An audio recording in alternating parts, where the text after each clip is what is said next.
Carlos Sierra, bienvenido a nuestro programa. Muchas gracias, Lina, y gracias a ustedes por estar aquí en Mercadeo con vos. ¿Cómo se maneja el cliente difícil? El cliente difícil, para saber cómo manejarlo, hay que saber cómo se origina y cuáles son las motivaciones que tiene por las cuales se convierte en un cliente difícil. Yo he identificado básicamente 5 motivaciones para que haya un cliente difícil. La primera está relacionada con el exceso de miedo que hay tanto de parte del cliente como de parte del vendedor. El segundo motivo es la desconfianza que existe tanto en el vendedor como en el cliente también. Podríamos decir que en los dos se produce cierto tipo de desconfianza que vamos a identificar. Muy necesaria enseguida, para que fluya como toda esa asesoría que se está brindando. El tercero es una capacidad de compra muy grande del lado del cliente y una capacidad de argumentación técnica muy grande de parte del vendedor. El cuarto. Sí. El cuarto es el que tiene que ver con la ausencia de una respuesta asertiva. Y el quinto es una expectativa demasiado grande de parte del cliente que le hemos provocado. Esos son los 5 motivos que hace que haya un cliente difícil. Y cómo tratar al cliente difícil depende de cuál es la circunstancia de esas que mencionamos que haya en cada cliente en particular. Bueno, entonces, con lo que tú nos acabas de contar, antes de uno entrar a decir cómo manejo al cliente difícil, sería entender que esas motivaciones son las que generan la situación difícil, porque a veces también puede ser la situación, no estar solo en la persona, o que nos llegue un cliente difícil. Entonces, si uno ya tiene claros sus motivos, Carlos, ahí sí podríamos hablarle a nuestros amigos del programa cómo manejaríamos. Perfecto. Entonces. Veamos, ¿cuál es el miedo? Normalmente, en la mayoría de los productos, el cliente no sabe qué es lo que va a comprar y se enfrenta a un vendedor que sabe mucho del asunto y hay una predisposición generada de que el vendedor me va a vender a mí lo que a él le sirve como vendedor, pero no lo que a mí me sirve como cliente. Entonces hay un miedo latente de que ese vendedor me va a vender lo que no es y yo me tengo que cuidar. Y normalmente una de las formas en que las personas reaccionan al miedo es volviéndose agresivas, es como para que el atacante sienta que yo no soy tan fácil. Se pone a la defensiva y ahí puede generar comportamientos entonces agresivos con lo que estás diciendo. Es una defensa agresiva, si podemos decirlo así. La otra, entonces ya sabemos qué hacer frente al miedo. Yo tengo miedo y cuando tengo miedos, yo lo que busco es un asesor que sepa toda la información mía para que me ayude o tome por mí incluso la decisión que me conviene a mí. Un tercer entonces motivo sería...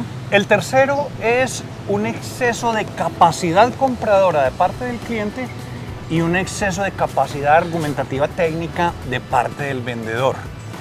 Esto se da porque una persona que sabe mucho del producto no necesita tanta técnica y tanta asesoría y tanto argumento de parte del vendedor, entonces se genera un conflicto.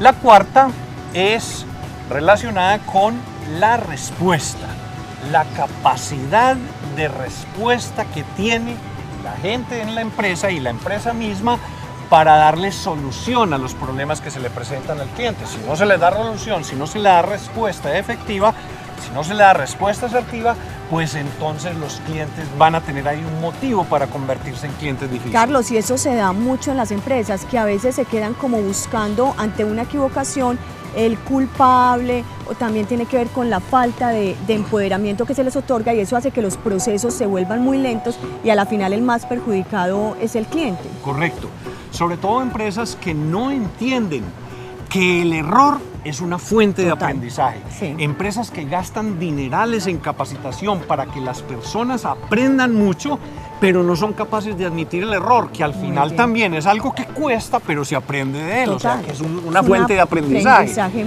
Entonces vuelven tan absurdo la persecución al error que el empleado, que el colaborador, que el servidor que comete un error trata de ocultarlo. Y si es un servidor que tiene contacto con el cliente, entonces lo que trata es de obtener una salida rápida y es echarle la culpa de todo al cliente, motivo de cliente difícil y el cliente, entre comillas, conflictivo. Pero un cliente es como un animalito manso. Sí puede ser muy manso, pero si lo acorralas y no le dejas salida, se te vuelve una fiera. Entonces, muchas veces un cliente difícil es originado por nosotros. Y la quinta es la expectativa, a veces excesiva, que nosotros generamos a través de la publicidad, a través de los llamados de mercadeo, que el cliente va soñándose una hamburguesa con todas esas cosas que salen en la foto, tan espectaculares, tan sabrosas, y le salen con una plasta pues ahí. Eso también es motivo de conflicto en los clientes, lo que llamamos clientes conflictivos. Al final, lo que es conflicto en el cliente es no haber sabido manejar las expectativas del cliente. Lo que se llama también la promesa. Generamos una promesa excesiva, muy seductora, digámoslo en términos de mercadeo. Con eso logramos enganchar y a la final no correspondemos con esa promesa que hicimos y fíjate, se siente que engañado. Casi todo lo que motiva la dificultad del que un cliente sea difícil es el hecho provocado por la misma empresa. Sí, el miedo, total. Miedo porque tienes una predisposición y no sabes resolverla, la desconfianza, esa capacidad excesiva de técnica enfrentada a un cliente que sabe mucho. Lo aturde, lo termina aturdiendo. José Klopatowski sabe de autos como nadie en Colombia y como nadie en Latinoamérica. Si él llega a un concesionario a comprar un carro, ¿qué diablos hace el vendedor argumentándole? Tiene que Esos son los dejarlo que él puntos en donde compre. simplemente ¿qué quiere comprar? Y dele, hágale el pedido, no hay que hacer más. Sí, es un Te desgaste Te innecesario. pones a hacer cosas que lo que provocan es irascibilidad, desconcierto, incertidumbre, más miedo, más desconfianza. Y cuando provocas todo esto, tienes clientes difíciles. Es claro que pueden clientes llegar difíciles por la predisposición y llegan ya difíciles. Tú no motivaste la dificultad, pero esos clientes que llegan ya difíciles, tú los puedes volver en clientes fáciles. Porque un cliente difícil, si lo logras atraer hacia ti, es lo mejor que te puede pasar. Porque va a seguir siendo difícil con tus competidores y va a ser fácil contigo. Muy bien. Carlos, muchísimas gracias. De nuestro